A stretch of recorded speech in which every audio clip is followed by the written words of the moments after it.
नमस्कार, अस्सलाम वालेकुम, सत श्री अकाल, जय झूलेलाल।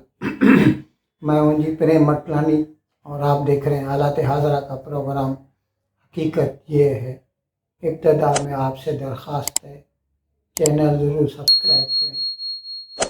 दोस्तों, आपको शायद इल्म न हो, लेकिन नेपाल जो कि हमारे नॉर्थ ईस्ट में वाक़ है भारत के, वहाँ वो पूरा इलाका पहाड़ी इलाका है, हिमालय के रेंज में आता है। वो भी माउंट एवरेस्ट भी वहीं पर ही है, आपको तो इल्म है ही। और दूसरे वहाँ पे पानी के बहाव भी बहुत हैं, जिसकी वजह से वहाँ पे हाइड्रो इलेक्ट्रिसिटी बहुत बनती है। अभी ये जो हाइड्रो इलेक्ट्रिसिटी है ना, एक तो सस्ती पड़ती है क्योंकि एक टाइम पे खर्चा होता है, बाकी तो फिर मेंटेन करना पड़ता है। और इसमें लागत तो कुछ है नहीं, पानी ऊपर से नीचे गिरता है, टरबाइन को हिलाता है और उससे बिजली बनती है। तो एनवायरनमेंट फ्रेंडली भी है, सस्ती भी है। लेकिन वहाँ पर मसला ये है नेपाल का कि वो इतना इंडस्ट्रियलाइज्ड नहीं है, और जिसकी वजह से नेपाल अपनी जितनी भी बिजली बनाता है वो खर्चा नहीं कर सकता, काम में नहीं ला सकता। और बिजली ऐसी चीज़ है कि उसको स्टोर करना बहुत मुश्किल है, उसके लिए बैटरीज चाहिए। इतनी बड़ी बैटरीज कहाँ से आएंगी? गीगावाट की जो बिजली बनती है, उतनी बिजली कौन स्टोर कर सकेगा? जिसके लिए वो भारत से उसने दरख्वास्त की थी कि हमारी बिजली के लिए आप कोई उसका तदारक करें, इलाज करें। फिर भारत ने पहले तो खुद उससे बिजली खरीदना शुरू कर दिया। नॉर्थ ईस्टर्न जो स्टेट्स हैं, नॉर्थ ईस्टर्न सारी जो स्टेट्स हैं, आसाम, मिज़ोरम, मणिपुर, मेघालय वगैरह, वहाँ पे हम उनसे बिजली लेते हैं। उसके साथ साथ फिर भारत ने ही उनको ये मशवरा दिया कि बांग्लादेश जो है ना, वो इलेक्ट्रिसिटी डेफिशिएंट कंट्री है। अभी भी मैं ऐसे प्रोग्राम कर चुका हूँ कि भारत में बिजली बनती है, और ख़ास तौर पर तो झारखंड में अदानी वालों ने एक बड़ा बिजली का पावर हाउस लगाया था।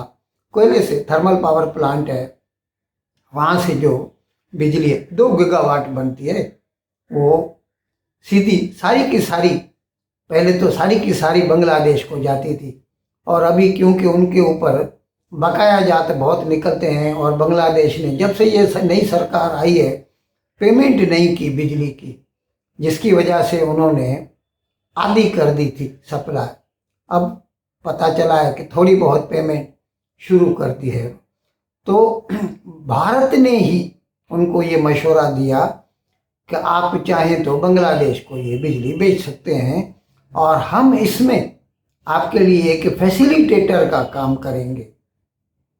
अब इसके लिए क्या होता है कि नेपाल से जो बिजली आती है ना, वो भारत के जो पावर ग्रिड है ना, वहाँ पे आ जाती है। फिर वहाँ से वो पूरे हिंदुस्तान में भी मतलब डिस्ट्रीब्यूट होती है, और वहाँ से लेके फिर बांग्लादेश तक के लिए भी तारें बिछा दी गई हैं।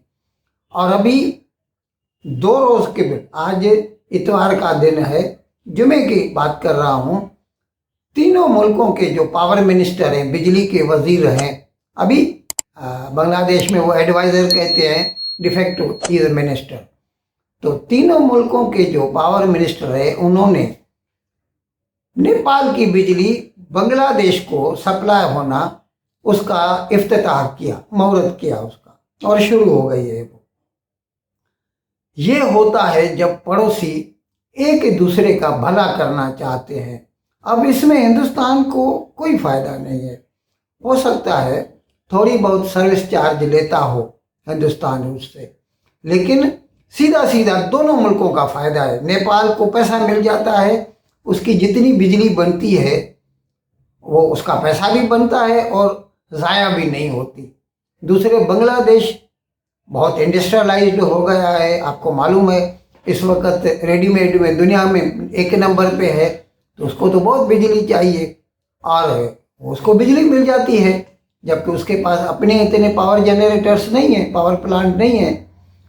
तो दोनों मुल्कों का फायदा होता है और ये फायदा करने में भारत एक फैसिलिटेटर का काम करता है।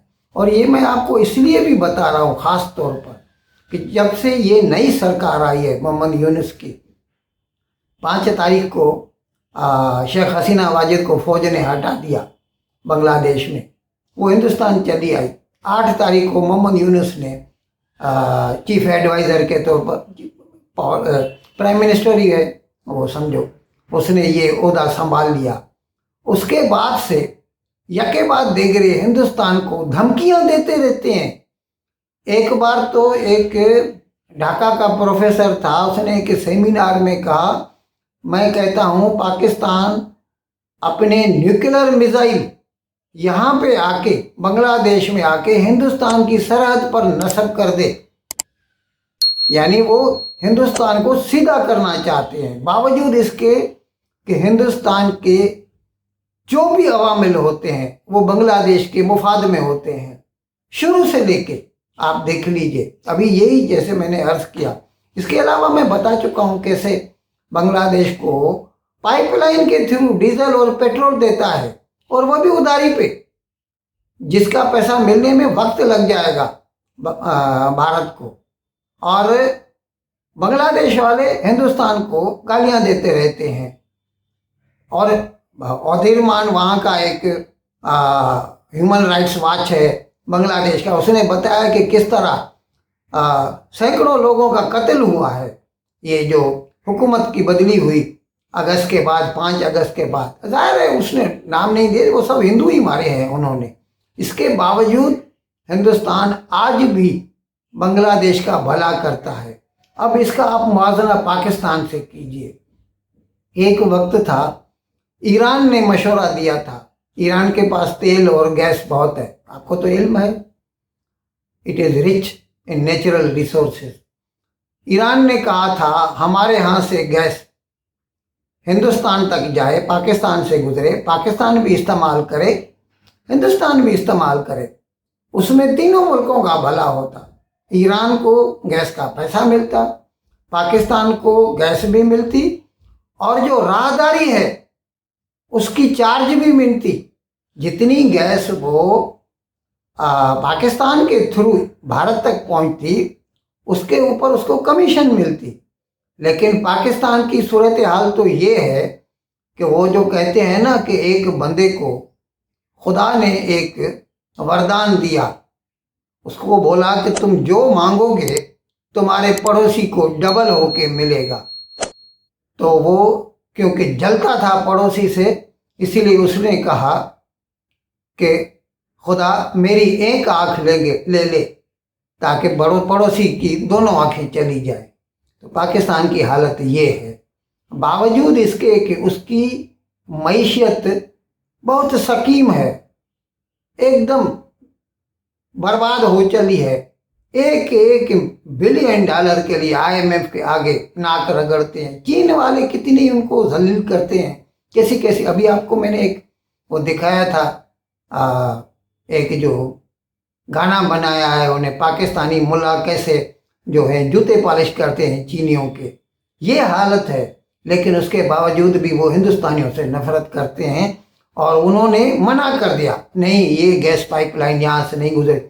बाद में ईरान का पाकिस्तान के साथ मुआहदा हुआ, ईरान ने वो पाइपलाइन बिछा दिए अपनी सरहद तक, लेकिन पाकिस्तान ने काम नहीं किया। और इसके लिए ईरान ने पाकिस्तान को नोटिस भी दिया था, तुम्हारे ऊपर $18 बिलियन का जुर्माना आयद हो सकता है, जिसका अभी तक पाकिस्तान ने जवाब भी नहीं दिया।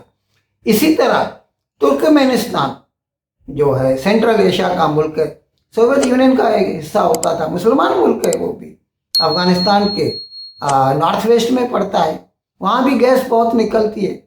वहाँ उन्होंने कहा कि हमारे पास से गैस, भारत के साथ मुआहदा किया कि तुर्कमेनिस्तान से अफगानिस्तान, अफगानिस्तान से पाकिस्तान, और पाकिस्तान से इंडिया तक, जिसको नाम दिया गया था Tapi, Turkmenistan, Afghanistan, Pakistan, India gas pipeline. उस पर भी काम शुरू नहीं हो सका, और उसकी वजह यही है पाकिस्तान की हट धर्मी। वो नहीं चाहता कि किसी तरह भी हिंदुस्तान का भला हो, भले उसके साथ उसकी अपनी एक आंख भी चली जाए। लेकिन वो कभी नहीं चाहेगा कि हिंदुस्तान का चाहे न चाहे भला हो जाए। ये अलग बात है कि क्या कहते हैं, जैनु रब रखे उनु कौन चखे। तो खुदा की मेहरबानी है हिंदुस्तान के ऊपर। हिंदुस्तान दिन दुगनी रात चौगनी तरक्की कर रहा है। पाकिस्तान चाहे न चाहे ये तो होता ही रहेगा। इन अल्फाज के साथ आज का प्रोग्राम ख़त्म करने की आपसे इजाज़त चाहता हूँ, लेकिन विदाई लेने से पहले एक मर्तबा फिर आपसे मेरी दरख्वास्त है कि जिस किसी साहब या साहिबा ने अब तक हमारे इस चैनल को सब्सक्राइब नहीं किया, हज़राए करम इसको जल्द से जल्द सब्सक्राइब करें, प्रोग्राम को लाइक करें, शेयर करें और घंटी का बटन दबाना न भूलें। बहुत बहुत शुक्रिया। खुदा हाफिज़।